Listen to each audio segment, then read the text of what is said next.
শুনেন, এই যে রাজনীতিটা এখন হচ্ছে এই মুহূর্তে, আপনি যেটা বললেন অনৈক্যের সুর, এটা আসলে কিন্তু অনৈক্য মনে করি না আমি। অনৈক্য মনে করি না, এগুলো সব তো একদল না। ভিন্ন ভিন্ন দলের ভিন্ন ভিন্ন পলিটিক্স তো থাকবেই, এবং ভিন্ন ভিন্ন পলিটিক্সের মধ্যে কিছু কিছু জায়গায় মিলবে, কিছু জায়গায় মিলবে না, কিছু জায়গায় বিরোধ হবে, কিছু জায়গায় সংঘাতও হতে পারে। এটাই তো পলিটিক্সের বিউটি আমি মনে করি। এটাতে আমি অনৈক্যবাদী। আওয়ামী লীগ, বিএনপি, জাতীয় পার্টি, অনেক পার্টি বাংলাদেশে আছে। ধরা যাক এই মুহূর্তে আওয়ামী লীগ নাই, বিএনপি আছে, ছাত্ররা আছে, আবার নাগরিক কমিটি একটা আছে, জামাত আছে। তো এদের মধ্যে মানে ঐক্য হবেই কেন? এরা তো ঐক্যবদ্ধ দল না, তো এত কোনো জোট না, তাই না? ভিন্ন ভিন্ন দল, এবং এরা সবাই ক্ষমতায় যেতে চায়।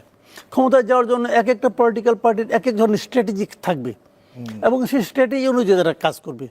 ওই যে ডক্টর ইউনূস একটা চমৎকার কথা বলছিলেন কিন্তু, যে উনি পলিটিক্যালদের ঠিক মতো বুঝেন না, যে ওনার কাছে যখন আসে তখন মানে সব কথাই তারা একটা আরাজি, আবার বাইরে যে আরেক কথা বলে, তখন উনি আবার এইটা একটা উপসংহারে পড়ছেন যে তাহলে এটাই বোধহয় পলিটিক্স, তাই না? আসলে তো এটাই পলিটিক্স, এটাই পলিটিক্স। যার যার রাজনীতি তারা তারা মানে করবেন, এভাবে করে তারা জনগণকে তাদের মানে তাদের পক্ষে আনার চেষ্টা করবেন, তাদের কাছে জনগণের কাছে বিশ্বস্ত হওয়ার চেষ্টা করবেন।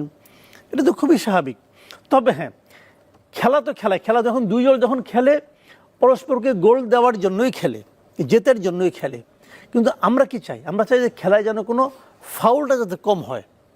এর মধ্যে যে জিনিসটা খুব আলোচিত হয়েছে, একটা ফাউল হয়ে গেছে মনে করি, এবং সেই ফাউলটা করেছেন একজন উপদেষ্টা, যিনি নিজে রাজনৈতিক দলের সঙ্গে জড়িত আছেন বলে এখন পর্যন্ত উনি ডিক্লেয়ার করেন নাই, কিন্তু উনি একটা ফাউল করেছেন।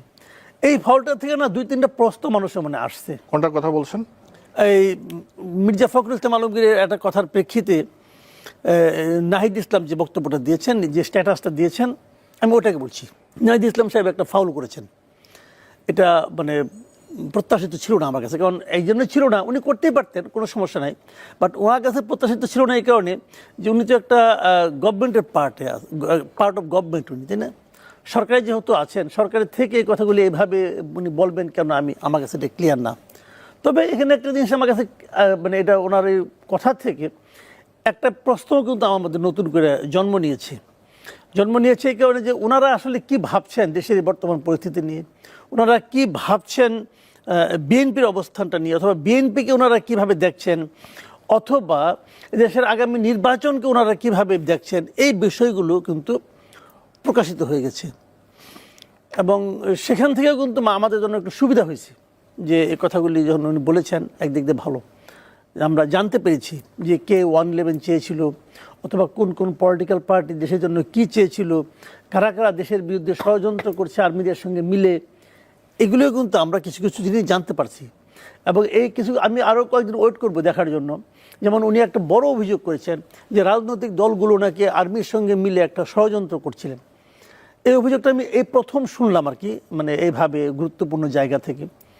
এই ব্যাপারে রাজনৈতিক দলগুলোর মন্তব্যটা কি, অথবা আর্মির মন্তব্য কি? আর্মি কি এই ধরনের কোনো ষড়যন্ত্রে লিপ্ত ছিল আসলে? আমি আর্মির বক্তব্যটাও কিন্তু জানার জন্য কয়েকদিন ওয়েট করব, যে তারা আসলে কি চাচ্ছে, মানে কেন আবার 111-এর পায়তারা উনি দেখছেন। তো আমার কাছে তো মনে হচ্ছে এই সমস্ত কথাবার্তার মাধ্যমে 111-কে ইনভাইট তো নাহিদ ইসলামই করতে চাচ্ছে বলে আমার কাছে মনে হয়েছে।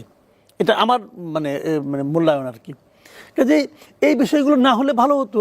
তারপরেও হবে যে এটা অবধারিত ছিল।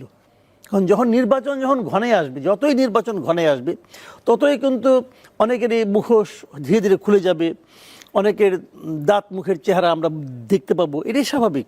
নির্বাচন তো একটু যুদ্ধ না।